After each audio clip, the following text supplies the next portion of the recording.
Hello बच्चा लोग, तो कैसे हैं आप सब लोग। आई होप सब अच्छे होंगे। तो आज हम जो अपना चैप्टर कर रहे हैं वो कर रहे हैं ऑल्टरनेटिंग करंट। हाँ, ये चैप्टर हमारा फिजिक्स का है। इससे पहले जो कल मैंने वीडियो अपलोड की थी वो थी मैकेनिकल प्रॉपर्टीज़ ऑफ सॉलिड्स। आज हम करेंगे अल्टरनेटिंग करंट। मेरे को पता है फ्लूइड डायनेमिक्स करना था, बट थोड़ा ट्विस्ट भी बनता है ना बीच के अंदर, तो मैं है ना कल करवाऊंगी मैकेनिकल प्रॉपर्टीज़ ऑफ फ्लूइड्स यानी फ्लूइड डायनेमिक्स। आज हम मैकेनिक्स भी, आज हम जो करेंगे वो करेंगे ऑल्टरनेटिंग करंट। ठीक है। इससे पहले मैंने अभी तक आपके पास कोई भी वीडियो अपलोड नहीं की है।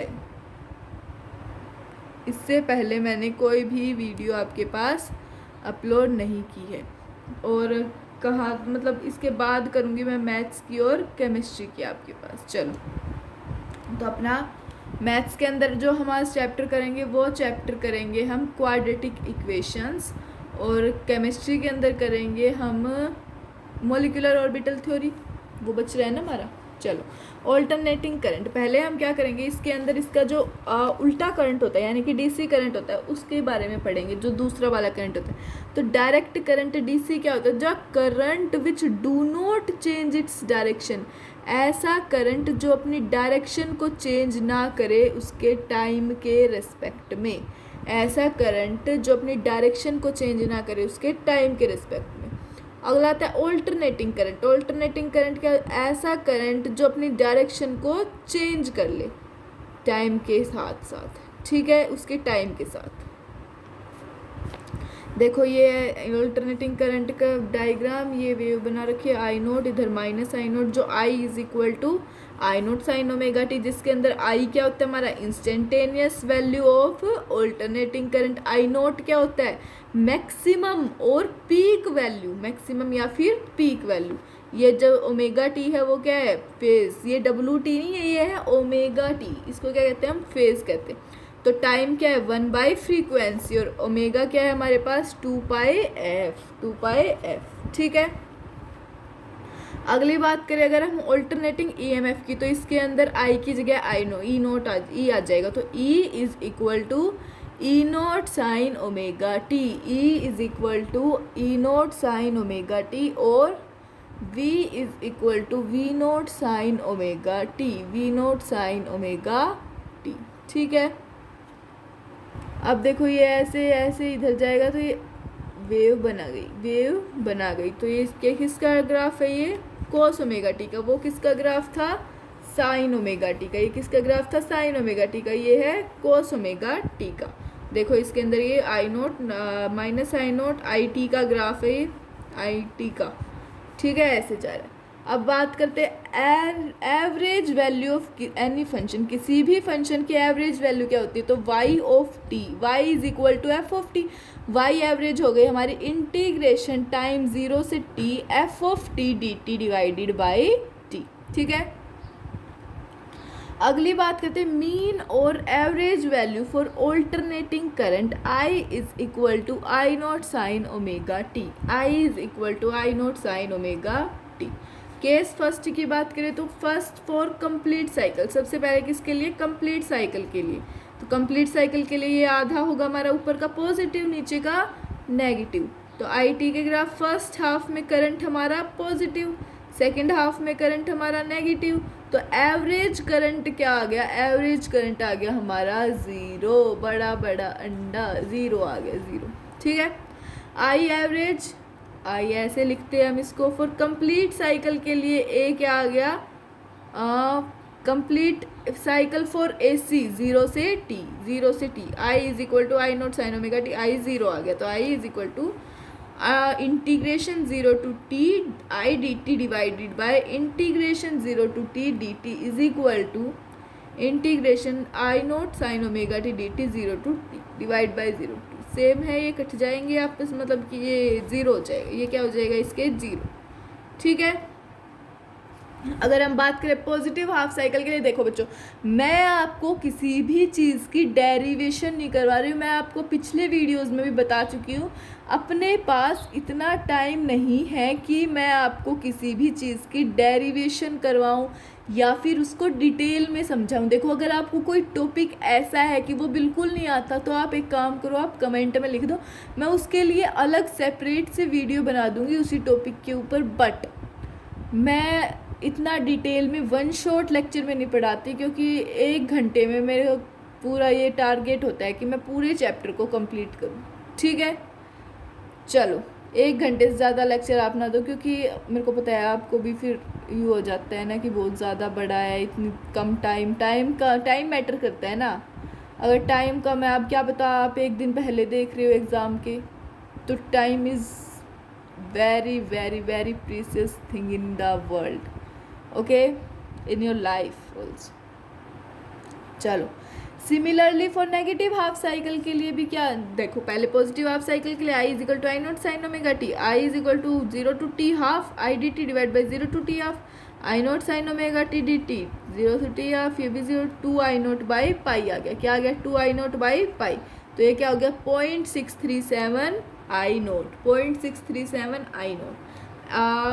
Similarly for negative half cycle, negative half cycle के लिए भी ऐसे ही कितना आ जाएगा? ये -0.637, -0.367। तो आई क्या आ गया हमारा? -2 I note by pi, -2 I note by pi. ठीक है, एवरेज करंट किसी भी कंप्लीट साइकिल के लिए 0 होता है, आई एवरेज 0। ठीक है, अगर सिमिलरली हम अल्टरनेटिंग ईएमएफ की बात करें, अगर हम ऑल्टरनेटिंग ईएमएफ की बात करें, तो जो पॉजिटिव हाफ साइकिल है, पॉजिटिव हाफ साइकिल के लिए 0 to T of E average क्या आ जाएगा? 2 एप्सिलॉन नॉट, नहीं 2 E naught by pi, 2 E naught by pi. और नेगेटिव हाफ साइकिल के लिए ई एवरेज क्या आ जाएगा? -2 E naught by pi, -2 E naught by pi. और कंप्लीट साइकिल के लिए 0 से लेके टी, 0 से टी, तो ई एवरेज हमारा आ गया 0। ई एवरेज कितना आ गया? 0। अगली बात करते हैं, root mean square of alternating current. Alternating current का रूट मीन स्क्वायर, तो ये डिफाइंड है कि जो वैल्यू है स्टेडी करंट की, जो जनरेट होती है same amount of heat through a given resistance, मतलब कोई गिवन रेजिस्टेंस है, उसके अंदर हीट की अमाउंट सेम है, वहाँ से ये जनरेट होती है for time as generated by AC. और टाइम के साथ, मतलब टाइम के लिए, और किससे जनरेट होती है? एसी से। जब वो पास करे सेम रेजिस्टेंस से सेम टाइम, अगर जो सेम टाइम में सेम रेजिस्टेंस से पास करे, तो वो एसी से क्या होगी? जनरेट होगी। ठीक है, heat generated by steady current, steady current से हीट कैसे जनरेट होगी? तो H is equal to I square R M S R T, I square R M S R T. ठीक है, या फिर आई आर एम एस का square भी बोल सकते हैं।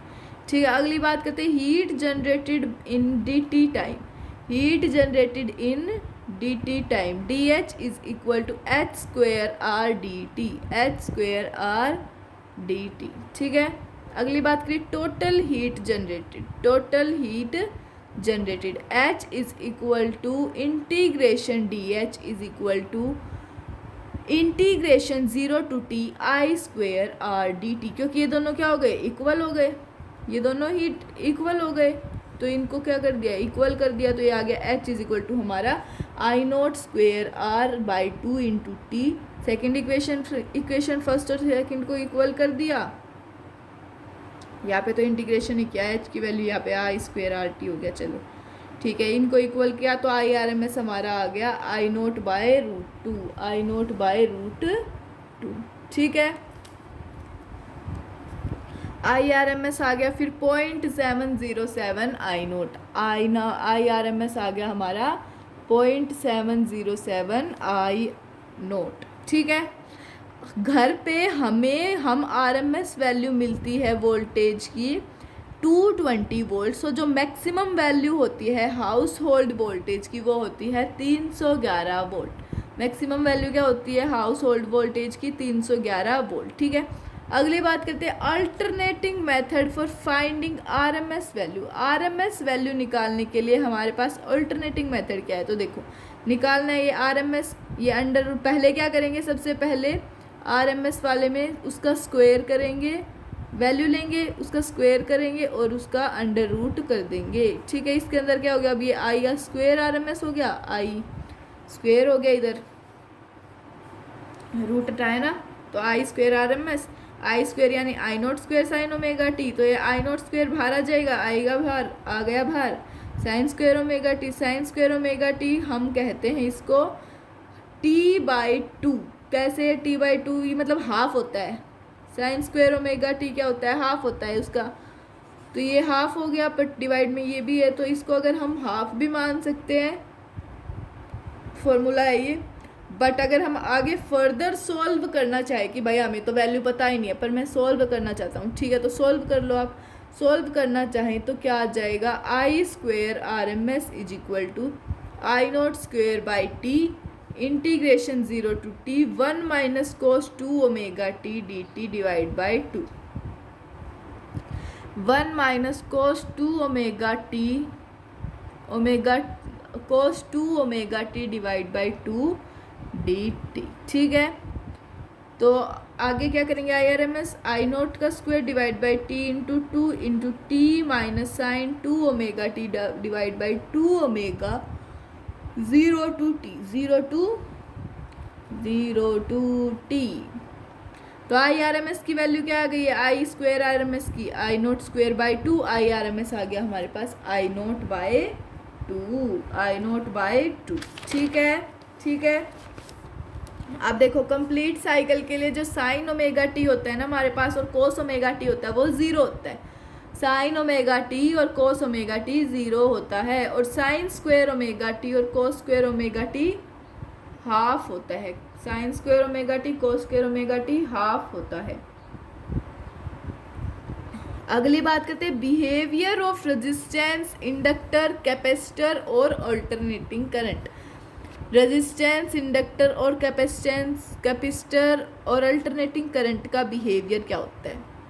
तो सबसे पहले रेजिस्टेंस का, रेजिस्टेंस सेम बिहेव करता है AC और DC के लिए, AC और DC के लिए रेजिस्टेंस सेम बिहेव करता है। इंडक्टर की बात करें तो जितनी ज़्यादा more the frequency of AC more opposition to the current, जितनी ज़्यादा AC की फ्रीक्वेंसी होगी उतना ही ज़्यादा अपोजिशन या फिर रेजिस्टेंस करंट के होगा। ठीक है, अपोजिशन होगा रेजिस्टेंस करंट के। अगली बात करें कैपेसिटर की, कैपेसिटर क्या करेगा, ब्लॉक करेगा DC को after charging to its maximum potential, उसके मैक्सिमम पोटेंशियल पे चार्ज करने से पहले DC को क्या करेगा, ब्लॉक करेगा। और कैपेसिटर क्या करता है, अलाउ करता है AC को क्या करता है, अलाउ। अगली बात करें फेजर और फेजर डायग्राम की, तो देखो फेजर जो होता है ना वो एक रोटेटिंग वेक्टर होता है जो रिप्रेजेंट करता है क्वांटिटी वेरिंग साइनोसोडियली विद टाइम। ऐसे मतलब किसको रिप्रेजेंट करता है, क्वांटिटी जो वेरी करती है साइनोसोडियली टाइम के साथ, जैसे कि AC। साइनोसोडियली का मतलब क्या होता है, साइनोसोडियली का मतलब उसका मतलब होता है जिसके अंदर जो हाफ साइकिल है हमारी, जिसके अंदर हमारी जो हाफ साइकिल है वो क्लॉकवाइज हो और जो रिमेनिंग हाफ साइकिल है वो एंटी क्लॉकवाइज हो, वो क्या हो, हमारी एंटी क्लॉकवाइज हो। ठीक है, चलो ये क्या आ गया, अब E naught sine omega T, E is equal to E naught sine omega T up to omega. अब बात करें length of rotating vector, phasor की बात करें वो क्या देता है हमें, पीक वैल्यू ऑफ क्वांटिटी, हमें क्या देता है, क्वांटिटी की पीक वैल्यू देता है, लेंथ ऑफ रोटेटिंग वेक्टर। जो फेजर होता है वो रोटेट करता है anti clockwise with constant angular velocity omega. जो हमारा फेजर होता है वो एंटी क्लॉकवाइज रोटेट करता है with constant angular velocity omega, जिसकी क्या है, कांस्टेंट एंगुलर वेलोसिटी है ओमेगा। ठीक है, अगली बात करते हैं प्रोजेक्शन ऑफ वाई एक्सिस है वो देता है हमें इंस्टेंटेनियस वैल्यू ऑफ क्वांटिटी। ये क्या है, ये क्वांटी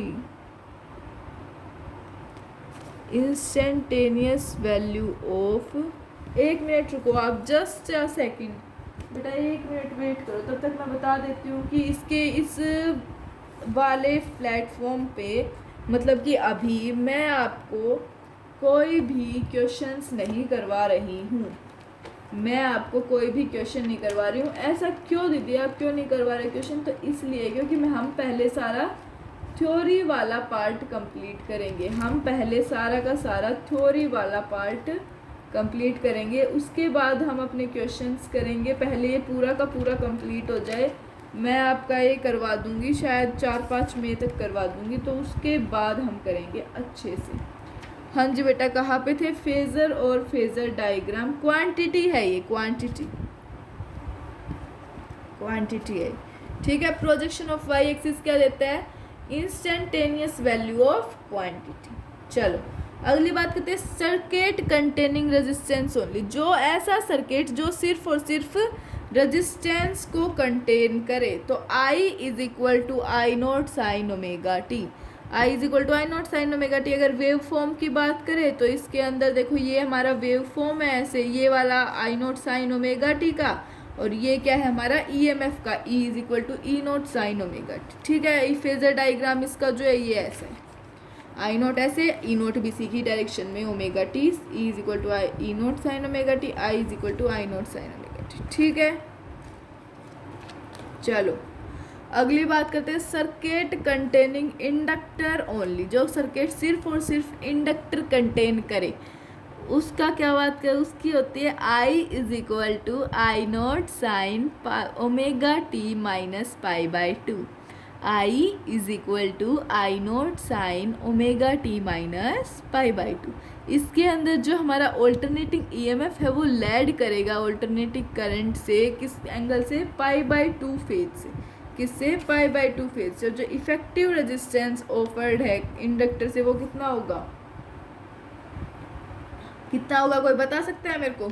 चलो देख तो लिया ही होगा अभी सबने, चीटिंग और तो बहुत है हमारे बच्चे। चलो X L is equal to omega L is equal to 2 pi F L, ये होगा हमारा इफेक्टिव रेजिस्टेंस जो ऑफर करेगा इंडक्टर। चलो आगे बात करते हैं, ये ग्राफ है ऐसे, ये हमारा EMF का है, ये हमारा करंट का है। तो आई नोट साइन ओमेगा टी, ई नोट साइन ओमेगा टी, आई नोट ई नोट। सो देखो ई नोट आई नोट, ये जो होता है नीचे वाला वो I is equal to I naught sine omega T minus pi by two, और ये E is equal to E naught sine omega T, ठीक है। ठीक है बेटा, आगे समझ में ये वाला टॉपिक। चलो आगे बात करें, AC circuit containing capacitor only, सिर्फ और सिर्फ कैपेसिटर को करे तो क्या होगा? इसके अंदर EMF लैड करेगा, AC lead EMF by pi by two phase. EMF को क्या करेगा? लैड करेगा AC, उसके अंदर EMF लैड कर रहा था, इसके अंदर AC लैड करेगा, तो omega T plus pi by to, omega T plus pi by to, ठीक है। तो XC की वैल्यू आ गई 1 बाई ओमेगा सी, और XC डायरेक्टली प्रोपोर्शनल है 1 बाय एफ के। तो देखो ये ग्राफ है, ये ऐसे जा रहे हैं, इसका नीचे की से ऊपर से, नीचे से ऊपर के, ये क्या है? EMF, ये वाला ज़्यादा है, ये वाला नहीं, ये वाला आगे है, ये पीछे है, ये वाला आगे है, ये पीछे है, ये वाला आगे है, ठीक है। ये इसका फेजर डायग्राम है, ई नोट, और ये आई नोट, ये किसका है? कैपेसिटर का, ई नोट साइन ओमेगा टी, आई नोट साइन ओमेगा टी, और यहाँ से यहाँ तक ओमेगा टी, ठीक है। आ गया समझ में? चलो अगली बात करते हैं, AC का circuit containing RLC in series, जो ऐसा AC सर्किट जो कंटेन करे रेजिस्टेंस, इंडक्टर और कैपेसिटर सीरीज के अंदर, ठीक है। तो देखो ये हमारा रेजिस्टेंस, ये इंडक्टर और ये कैपेसिटेंस, इसके अंदर I ऐसे जाएगा तो इसका वोल्टेज भी सीधा जाएगा, इसके अंदर वोल्टेज लैड करेगा, I सीधा जाएगा, I फिर से सीधा, और वोल्टेज डाउन जाएगा, ठीक है। लैग करेगा, इसके अंदर लैग करेगा, उसमें लैड करेगा। चलो current across each element at any instant is of same phase. Current किसी भी एलिमेंट के अक्रॉस किसी भी इंस्टेंट पे क्या होता है, सेम फेज में होता है, सेम फेज में होता है। तो I is equal to I naught sine omega T, I is equal to I naught sine omega T. चलो अब देखो वोल्टेज एक्रॉस रेजिस्टेंस क्या होगा, वोल्टेज एक्रॉस रेजिस्टेंस तो क्या होगा, V R is equal to V naught R sine omega T, V R is equal to V naught R sine omega T, और जो वी नोट आर है वो क्या है हमारा I naught R, V naught R है हमारा I naught are, ठीक है।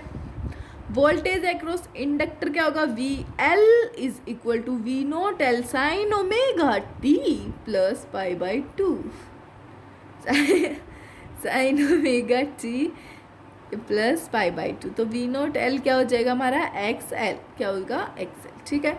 Voltage across capacitor C, voltage across capacitor C, तो V C is equal to V naught C sine omega T minus pi by two, V C is equal to V naught C sine omega T minus pi by to.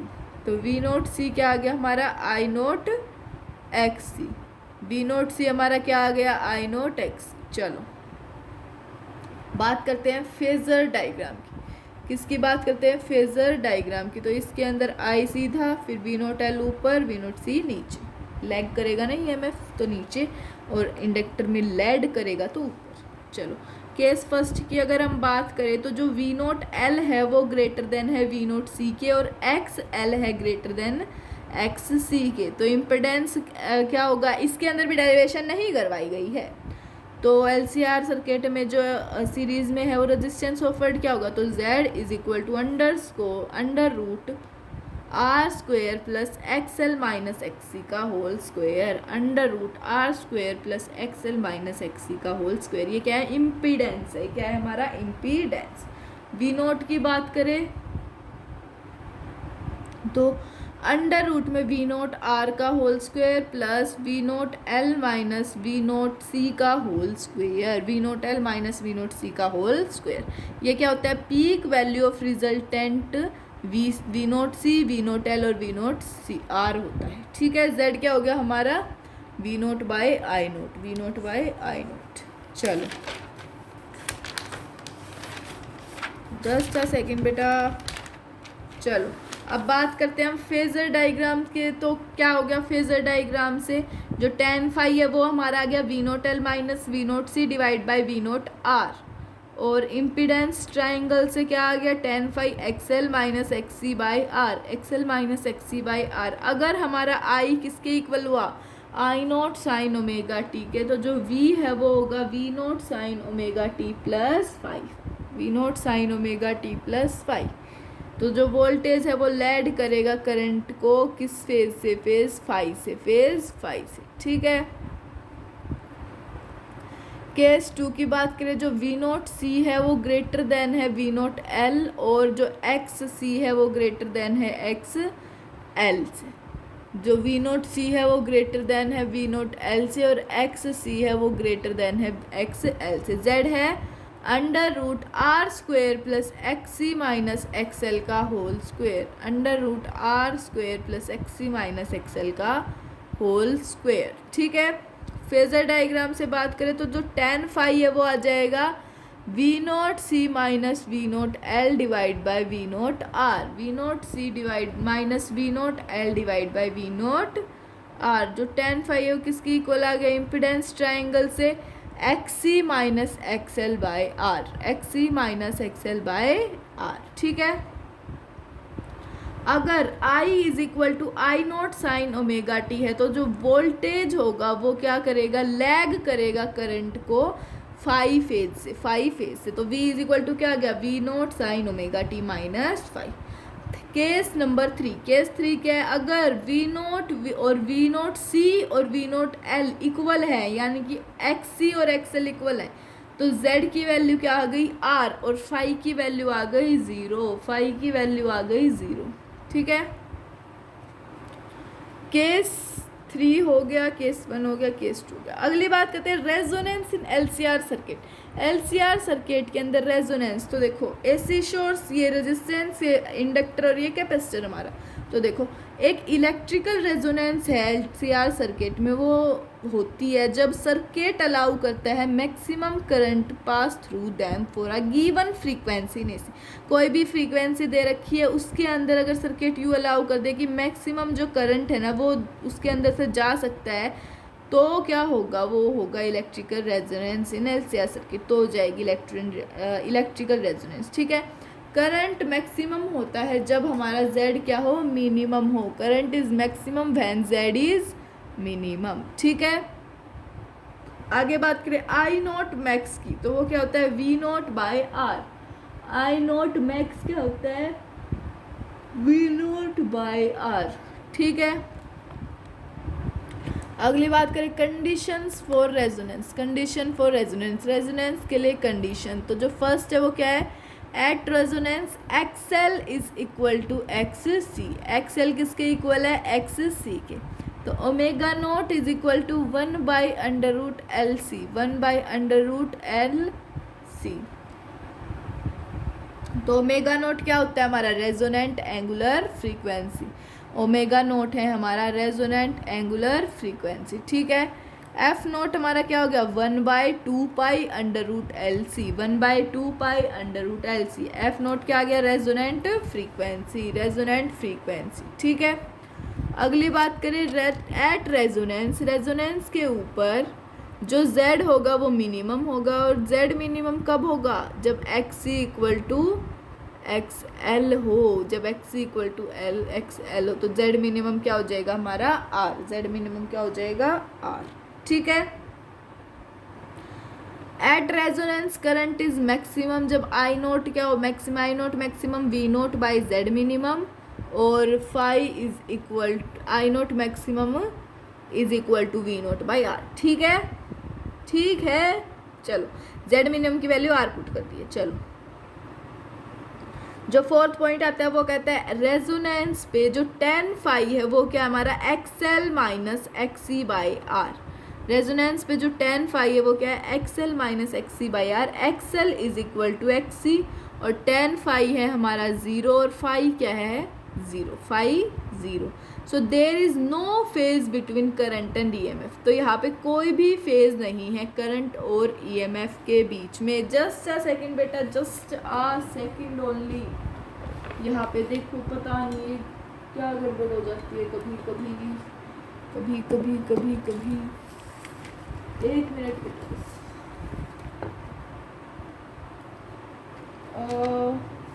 हाँ मैं वैसे कुछ बता रही थी कि question की जो सीरीज़ है वो हम करेंगे बट अभी नहीं, बाद में करेंगे जब सारे हो जाएंगे। तो उसके लिए आपको अभी, और हाँ मैं PDF भी आपको शेयर कर दूंगी टेलीग्राम ग्रुप पे, नीचे लिंक दी गई है, वहाँ पे DM कर लेना, वहाँ पे मैसेज कर देना और ग्रुप को ज्वाइन कर लेना। और ख़ासकर भाई बच्चों, सभी बच्चे मेरी बात एक बार ध्यान से सुन लो कि इंस्टाग्राम पे कोई भी डाउट पूछना है तो इंस्टाग्राम पे डायरेक्ट DM कर सकते हो, और फॉलो ज़रूर करना है यार, एक फॉलो में तुम्हारा कुछ घट नहीं जाएगा वैसे। और हाँ लाइक कर दो यार वीडियो को प्लीज़, मैं आपके लिए इतना सब कुछ कर रही हूँ, इतने एफर्ट्स कर रही हूँ, कम से कम लाइक कर सकते हो, एक लाइक कर दो, शेयर कर दो सबके पास, और सब्सक्राइब कर दो। अब और तो कोई कहता नहीं है, क्योंकि मतलब कहते हैं इतने तो नहीं, पर कहता है कोई नहीं कहता, कोई कहता है तो इसलिए नहीं कहते क्योंकि उनके पास पहले से ही बहुत ज़्यादा सब्सक्राइबर्स हैं, लाइक्स हैं, कमेंट्स हैं, बट मेरे पास तो कुछ नहीं। और ऊपर से वो पैसे भी तो लेते हैं आपसे, पैसे भी तो लेते हैं, उनको क्या टेंशन है लाइक शेयर सब्सक्राइब कि मैं तो ऐसे ही पढ़ा रही हूँ आपको, आपके लिए ही पढ़ा रही हूँ। अगर ज़्यादा से ज़्यादा बच्चों के पास शेयर करोगे तो आपका ही फ़ायदा है ना, फ़ायदा शेयर करोगे। आपको जितना ज़्यादा पता है, आपको जितना ज़्यादा ज्ञान बांटो उतना ही ज्ञान आपको, उससे दोगुना ज्ञान आपको वापस मिलता है। आप किसी एक बंदे को अगर 1% ज्ञान देते हो ना, तो आपको 2% ज्ञान वापस मिलता है। ठीक है, सरस्वती माँ खुद देती है आपको, तो आपका तो बहुत फ़ायदा है, आप शेयर करो। ठीक है, चलो आगे अब आपकी मर्ज़ी। जो फोर्थ पॉइंट है वो क्या कहता है, रेजोनेंस के ऊपर जो tan फाई है वो किसके इक्वल है, XL minus XC by R, XL minus XC by R. XL किसके इक्वल है, एक्सी के, तो tan फाई क्या हो गया हमारा 0, तो फाई भी 0, ठीक है। तो यहाँ पे कोई भी फेज नहीं होगा करंट और ईएमएफ के बीच में, करंट और ईएमएफ के बीच में कोई भी फेज नहीं होगा, ठीक है। अगली बात करें graph between Z and F, Z and F के बीच में ग्राफ क्या होता है, तो XL is equal to omega L equal to 2 pi F L, F XL is equal to omega L is equal to 2 pi F L. और जो XL है वो क्या करता है, डायरेक्टली डिपेंडेंट होता है, डायरेक्टली प्रोपोर्शनल होता है एफ के, ठीक है। तो हमारा एक्स सी आ गया, वो क्या आ गया 1/2 पाई एफ सी, 1/2 पाई एफ सी। तो एक्स सी जो है वो इन्वर्सली प्रोपोर्शनल है एफ के, एक्स सी जो हमारा है वो इन्वर्सली प्रोपोर्शनल है एफ के, ठीक है। जेड और एफ नोट एफ, ठीक है, ये ग्राफ है इसका। आर जो है वो इंडिपेंडेंट होता है एफ के। चलो ग्राफ अगला है X R XL X C R का और एफ नोट का। तो आर जो है वो सीधा होगा एफ नोट के रिस्पेक्ट में, एक्सएल इधर ऐसे जाएगा कॉन्स्टेंटली और एक्स सी इधर ऐसे ऐसे, ठीक है। अगली बात करें, अगर फ्रीक्वेंसी हाई है तो जो z क्या होगा, हाई होगा, और फ्रीक्वेंसी लो है फिर भी z हाई हुई होगा। अगर फ्रीक्वेंसी हाई है तो z भी हाई, फ्रीक्वेंसी लो है तो भी z हाई, ठीक है। ये है हमारा आई नोट और एफ नोट का ग्राफ, ऐसे ऐसे ऐसे, ठीक है। I naught equal to V naught by R, I naught is equal to V naught by R, ठीक है। अब आ गई है कुछ नोट करने वाली बातें। तो जो फर्स्ट है मैक्सिमम करंट है आई नोट, रेजोनेंस पे वो क्या करता है, डिपेंड करता है ओनली ऑन रेजिस्टेंस, सिर्फ और सिर्फ रेजिस्टेंस के ऊपर डिपेंड करता है maximum current I note at resonance, किस पे, रेजोनेंस पे। आई नोट एफ नोट आर, ये है हमारा 2R, ठीक है। तो आई नोट क्या आ गया, वी नोट बाई आर, और आई नोट डैश क्या आ गया, V note by 2R, V note by 2R, ठीक है। अगली बात करिए, जो रेजोनेंस है वो ऑब्टेन नहीं होता है RL और RC सर्किट के अंदर, जो हमारा रेजोनेंस है वो RL और RC सर्किट में हमें नहीं मिलता है, ठीक है। पावर की बात करें तो P क्या होता है, P is equal to VRMS IRMS cos phi, VRMS IRMS cos phi, और रेजोनेंस के ऊपर फाई हमारा 0 होता है। P इज इक्वल टू क्या हो जाएगा, VRMS IRMS, तो P क्या हो गया, V note by root 2 into I note by root 2, तो P हो गया V nought I note by 2, V nought I note by 2, 2 2 2, तो P हो गया हमारा V naught square by 2R, V naught square by 2R, ठीक है। तो P किसके इक्वल आ गया, I naught square R by 2, I naught square by 2। चलो अगली बात करते हैं एप्लीकेशन ऑफ रेजोनेंस की। रेजोनेंस की एप्लीकेशन क्या होती है, तो जो एंटीना होता है ना, radio receive signal of different frequency from broadcast, किसी भी स्टेशन से मतलब ब्रॉडकास्टिंग स्टेशन से जो डिफरेंट फ्रीक्वेंसीज के रेडियो सिग्नल रिसीव होते हैं, उसका एंटीना, उसको हम क्या कहते हैं, रेजोनेंस। उसका जो एंटीना होता है किसी भी सिग्नल का, उससे क्या होती है, डिफरेंट फ्रीक्वेंसी के ब्रॉडकास्टिंग स्टेशन से जो सिग्नल रिसीव होते हैं, जैसे कि हमारा नेट चलता है वो उसी से ही चलता है, नहीं तो हमारा नेट नहीं चल सकता, उससे सिग्नल आते हैं, हम किसी के पास मैसेज भेजते हैं तो उस मोबाइल उस नेटवर्क के ऊपर उसका कुछ नंबर होता है, उसके ऊपर सिग्नल जाता है, फिर वहाँ से आप जो दूसरे बंदे के पास भेज रहे हो ना, उसके पास वो मैसेज जाता है। बहुत ज़्यादा फास्ट ये काम होता है, ठीक है। अगली बात करते हैं क्यू फैक्टर। क्यू फैक्टर के अंदर क्या होता है, क्यू फैक्टर मेज़र करता है sharpness of curve, higher the Q factor sharper be the curve. मतलब कि क्यू फैक्टर मेज़र करता है कर्व की शार्पनेस को, और जितना ज़्यादा क्यू फैक्टर उतना ही शार्पर कर्व होगा, ठीक है। Q is equal to voltage across L और C divide by voltage across R. Q equal to voltage across L और सी और voltage across divide by voltage across R. Q क्या आ गया हमारा 1/r अंडर रूट में L by C, 1/r under root में L by C. Q ज़्यादा होगा जब R कम C कम और L ज़्यादा होगा, R कम C कम और L ज़्यादा होगा, ठीक है। बात करें एवरेज पावर की, जो एवरेज पावर एसोसिएट है किसी भी एसी सर्किट से जो कंटेन करता है एलसीआर। एवरेज पावर क्या है, associated with an AC circuit containing LCR. P average क्या आ गया, V R M S I R M S cos phi, V R M S I R M S cos phi, ठीक है। P instantaneous क्या हो गया, V I, P instantaneous V I. No power dissipated in the current containing pure L और C, कोई भी power dissipated नहीं होगी करंट जो करंट कंटेन करे एल और सी में, प्योर एल और सी में, ठीक है। अगली बात करें, क्या हम यूज़ कर सकते हैं रेजिस्टेंस को जो क्या करे, वोल्टेज को डिक्रीज करे, जो वोल्टेज को डिक्रीज करे। तो हाँ, we can use resistance to reduce voltage. हम वोल्टेज रजिस्टर को यूज़ कर सकते हैं वोल्टेज को रिड्यूस करने के लिए, as V equal to I R. V क्या हो, आई आर हो, तो लॉस ऑफ पावर क्या होगी, ज़्यादा होगी उससे जो प्रीफर इंडक्टर टू रेजिस्टेंस, जो प्रीफर हो इंडक्टर से रेजिस्टेंस, ठीक है। अगली बात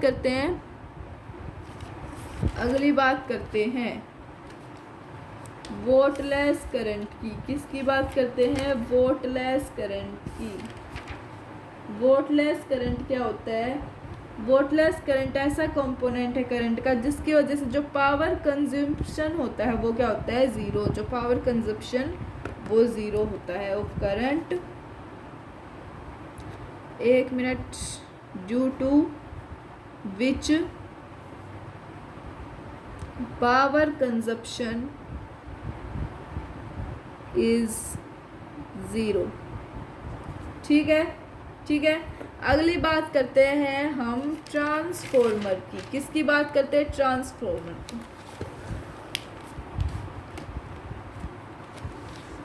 ये मैंने दूसरी नोटबुक में लिख रखा है आपके लिए।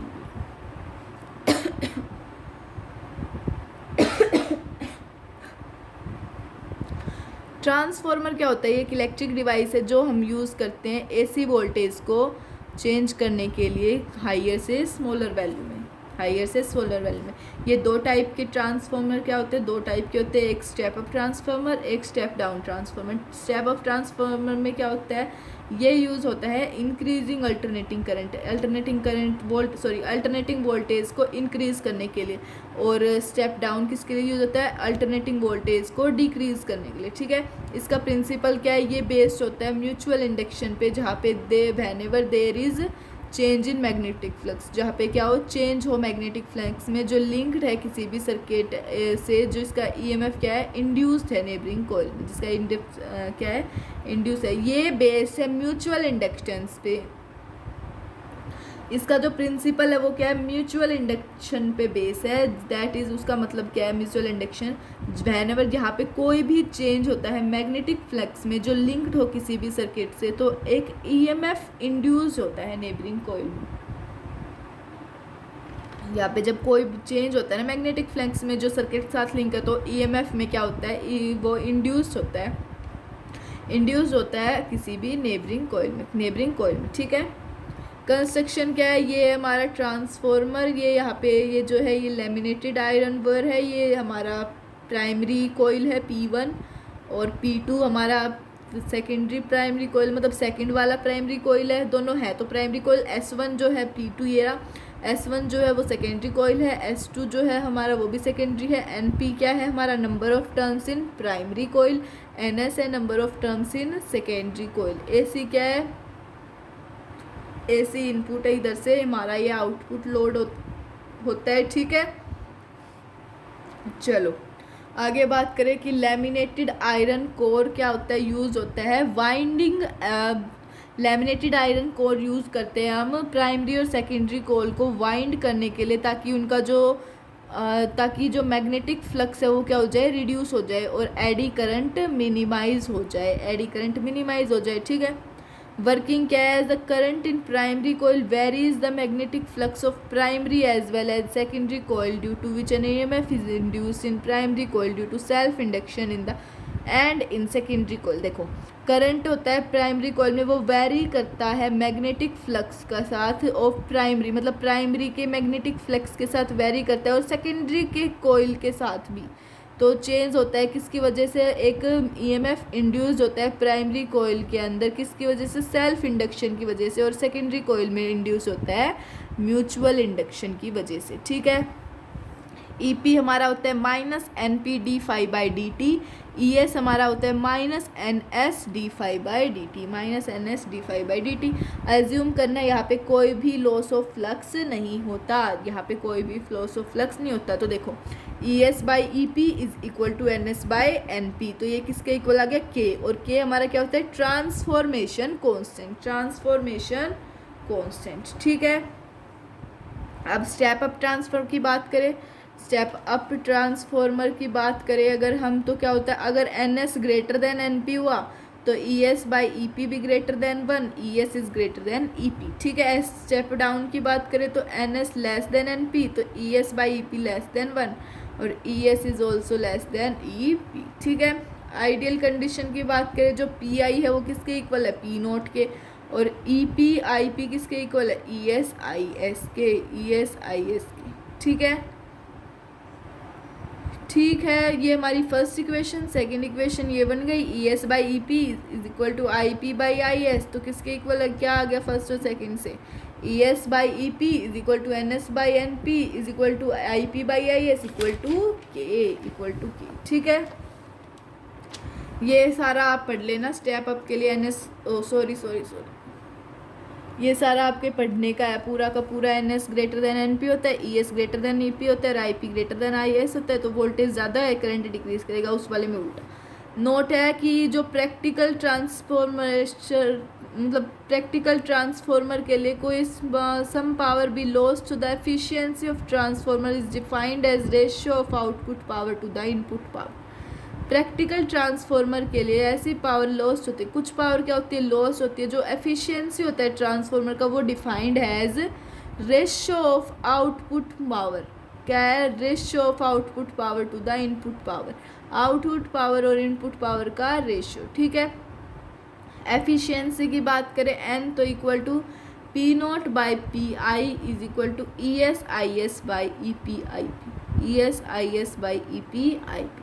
तो एन एफिशिएंसी परसेंट क्या आ गया, N percent E S I S divide by E P I P into 100। ठीक है, अगली बात करें energy loss in transformer, transformer के अंदर एनर्जी लॉस। तो फर्स्ट जो बात करते हैं वो करते हैं फ्लक्स लिंकेज की, किसकी, फ्लक्स लिंकेज की। इसमें क्या होता है, जो फ्लक्स प्रोड्यूस होता है ना प्राइमरी कॉइल के, वो फुली पास नहीं होता सेकेंडरी कॉइल से, सम ऑफ द फ्लक्स क्या हो जाता है, लीक हो जाता है एयर के अंदर, और ये रिड्यूस करता है, इसको कौन रिड्यूस करता है, मतलब ये हम इसको रिड्यूस कर सकते हैं सॉफ्ट आयरन कोर को यूज़ करें, ताकि हम वाइंड कर दें कोयल को। ठीक है, कोयल को वाइंड करते हैं ना, तो हिस्टेरिस। अगला आता है hysteresis loss, the loss of energy due to repetition of magnetism and demagnetisation of the iron core. मैं बार बार में जब मैग्नेटाइजेशन और डीमैग्नेटाइजेशन होता है ना आयरन कोर के अंदर, तो जो लॉस एनर्जी क्या हो जाती है, लॉस हो जाती है। ठीक है, और ये लॉस क्या करता है, मिनिमाइज हो जाता है मटेरियल को यूज़ करने से, जिसके क्या हो, लेस हिस्टेरिसिस लो,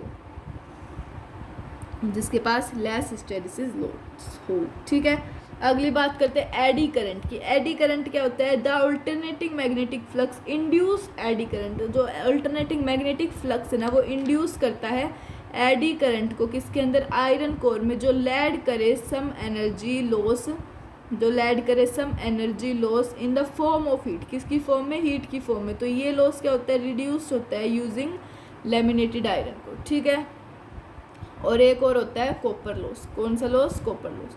ये क्वेश्चन है, ये क्वेश्चन आपको खुद से सोल्व करना है, अपने आप से इसको सोल्व करें ना, मैंने सॉल्यूशन दे रखा है। जस्ट अ सेकंड बेटा, मैं पानी पी लेती हूँ, तब तक आप एक बार दूसरा वाला क्वेश्चन पढ़ो, ये भी खुद ही करना है आपको।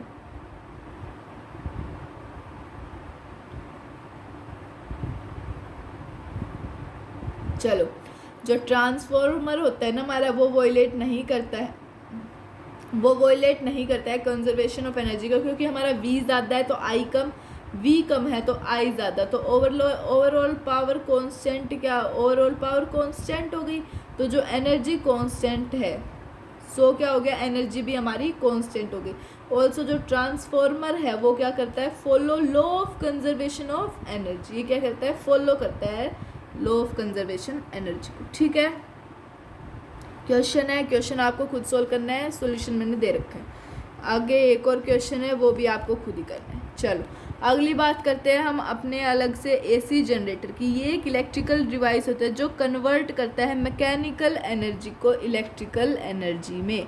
ऐसा डिवाइस, इलेक्ट्रिकल डिवाइस जो कन्वर्ट करे मैकेनिकल एनर्जी को इलेक्ट्रिकल एनर्जी में। ठीक है, ये प्रिंसिपल क्या होता है इसका?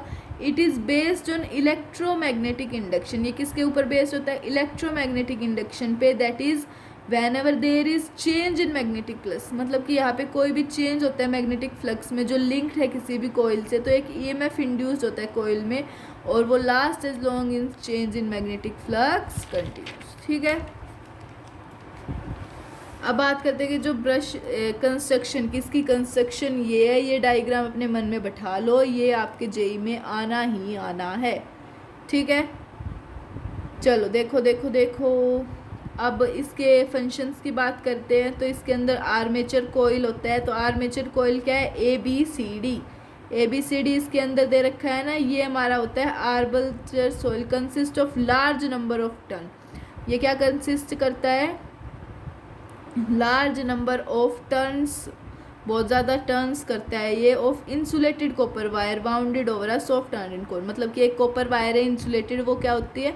सॉफ्ट आयरन कोर से बंधी हुई होती है। उसको क्या करता है?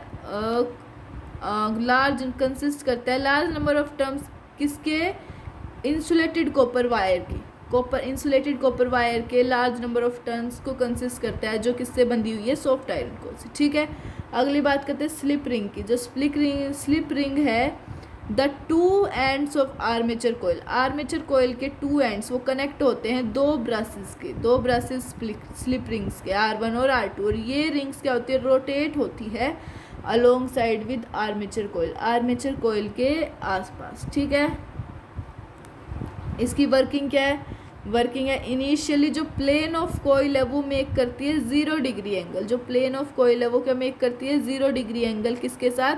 मैग्नेटिक फ्लक्स के साथ। तो जो नव कोयल रोटेट होती है क्लॉकवाइज सच दैट जो AB साइड है कोयल की वो मूव होती है अपवर्ड। वो कहाँ मूव होती है? अपवर्ड। और CD साइड मूव होती है डाउनवर्ड।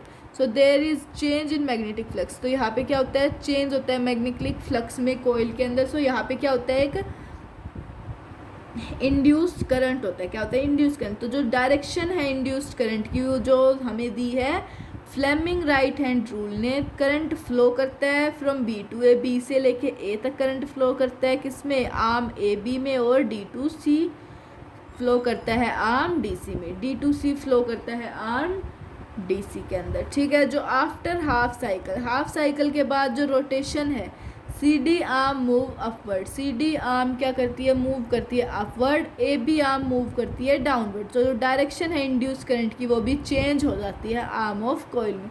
आर्म ऑफ कोयल में क्या हो जाती है? चेंज हो जाती है डायरेक्शन ऑफ इंड्यूस्ड करंट। तो करंट फ्लो करता है A to B in AB और C to D in CD arm, DC arm. ठीक है, अगली बात करते हैं in one complete cycle current changes its direction. So current induced is alternating current. एक कंप्लीट साइकिल में करंट चेंज करता है इसकी डायरेक्शन को। जो करंट होता है इंड्यूस्ड वो क्या होता है? Alternating current. वो होता है हमारा ऑल्टरनेटिंग करंट। ठीक है, to calculate magnitude of induced current के मैग्नीट्यूड को कैलकुलेट करते हैं तो कैसे होगा? तो मैग्नेटिक फ्लक्स जो लिंक्ड होता है कोयल के साथ किसी भी टाइम t पे, तो phi is equal to NBA cos theta, phi equal to NBA cos omega T, NBA cos omega T. तो थीटा की वैल्यू क्या आ गई? Omega T.